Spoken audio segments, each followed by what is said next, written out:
Hello guys, hope you're well. Baby is currently napping, so it's time for another one of these little missives. Thank you for watching these videos. I've had a lot of lovely feedback about them.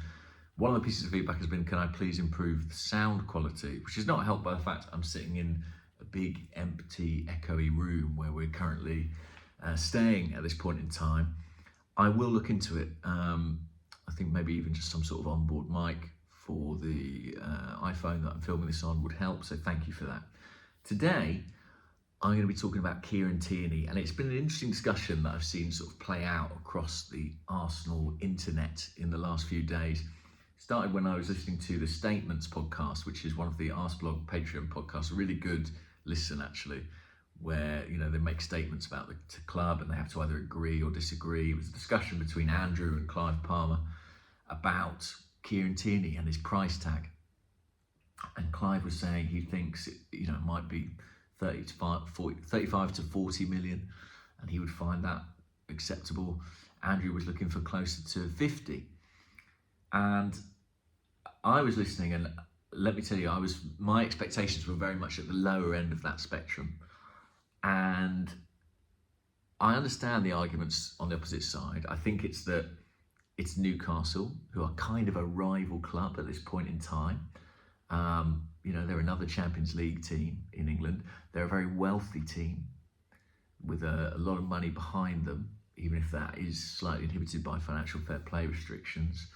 And that Kieran Tierney is a good player, and he is a good player. But the way I see it is more that really you tell the market how you value a player when you use them, or according to how you use them. Essentially, Tierney is a backup at Arsenal, and he might be a very able backup, but he is a backup.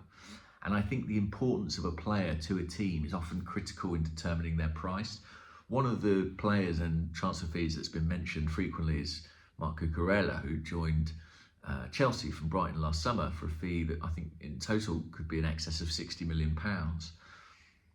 It's actually been a pretty disastrous signing. He's not really settled at Chelsea at all. But I think the reason that Brighton were able to demand such a big fee is that he was an important player in their team, integral to the way they played.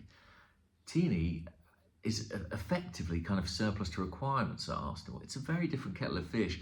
I think that's something people don't think about enough when they look at selling clubs. They go, how is it that Brighton can sell Cucurella for 60 million and potentially McAllister for 70? There'll be other examples, I'm sure. They can demand 80 for Caicedo. Well, simply put, because these are their best players. And Arsenal, at this point in time, are not really in the business of selling their best players. The players we're trying to sell are players that we don't really have a use for, or certainly that we don't need at this point in time. Now, Tierney, we obviously have a use for. He's a really valuable squad player. He's a great deputy at left back. It's simply the case that he's not going to want to be that in the longer term, which leaves Arsenal with a problem to solve and an opportunity to recoup some cash for the player. I think another factor to consider in the discussion is his injury record. I think that is certainly something that Newcastle will be mentioning in the negotiations. The other interesting thing is, to what extent does Newcastle's wealth influence things? You look at the signings they've made, they haven't been particularly exorbitant. Played about 60 million for Alexander Isak, but that was close to his release clause. And frankly, he looks like a player, I think, of that calibre. The one you'd look at and question, and the one that would give Arsenal some hope when it comes to Kieran Tierney, is Anthony Gordon. 45 million for Anthony Gordon from Everton. No discernible impact there yet. I think it looked a lot of money at the time. It feels like even more money potentially now. But I do wonder if Newcastle, like Manchester City, will be one of these clubs that's run relatively sensibly. And I think it's interesting, City themselves walked away from the Cucurella deal. I think they had a budget up to about 30 million to spend on a left back. And once it went in excess of that, they simply walked away from the deal. I think if Newcastle are going to operate effectively in this league, they're going to have to be similarly disciplined in how they approach the market. Otherwise, they'll end up overpaying for everybody. And City have done that well, much as it may grieve me. They have been quite intelligent in their use of their seemingly unlimited budget. So yeah, I think what it comes down to for me is, why would Tierney be worth more than Zinchenko in the market? You know, we paid, what, 35 million for Zinchenko last season. Why would Tierney cost more than that a year on? Maybe the British factor, maybe. But I think if Arsenal negotiate 40 million for Kieran Tierney, I think they've done very well. I think there's a good chance that the fee will be between 30 and 40. And I know people will say, oh, Arsenal need to sell better, they need to set a bar. I come back to my original point. You kind of show the market how you value players in how you use them. You know, it's one of the things that makes me glad Emile Smith-Rowe is staying this summer, because if we were to sell Emile Smith-Rowe right now, he's probably at the lowest level of value that he has been since he broke into the first team. And it would be such a shame to sell him when he's not at a premium price. In the case of Kieran Tierney, he's shown to be very much second choice and probably incompatible with how we want to play. And I just think clubs on the outside see that. You know, if someone comes to buy a first choice player for us, if someone comes to buy William Saliba or Bukayo Saka or Gabriel Martinelli, I don't doubt that Arsenal would be able to command a very significant fee for one of those players. But when it's players on the fringes, I do think that inhibits what you're able to demand and what you're able to attract.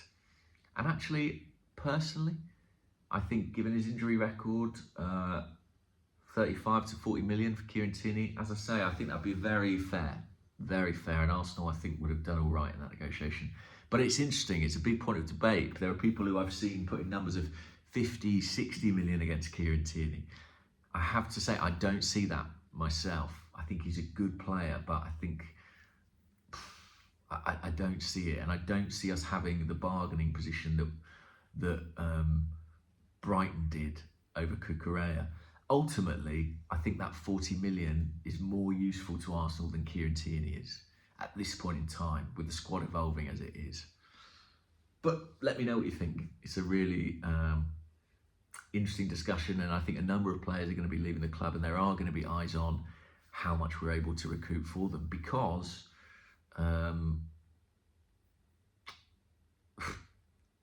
it's sort of the big mark against Edu, I think. You know, there are three parts to his job: recruitment, retention, and sales. I think on the first one, he's been very good of late. Retention, showing, you know, he signed up a number of players and more to come potentially. Sales, yeah, outstanding still. Outstanding in the, we haven't seen it yet, not in the very, very good sense. I'll leave it there, guys. Yeah, let's have a bit of a debate and see what we end up on as a price for Kieran Tierney. It's his birthday today, so I feel bad even talking about him going, but it is probably what he wants. Right, cheers, bye-bye.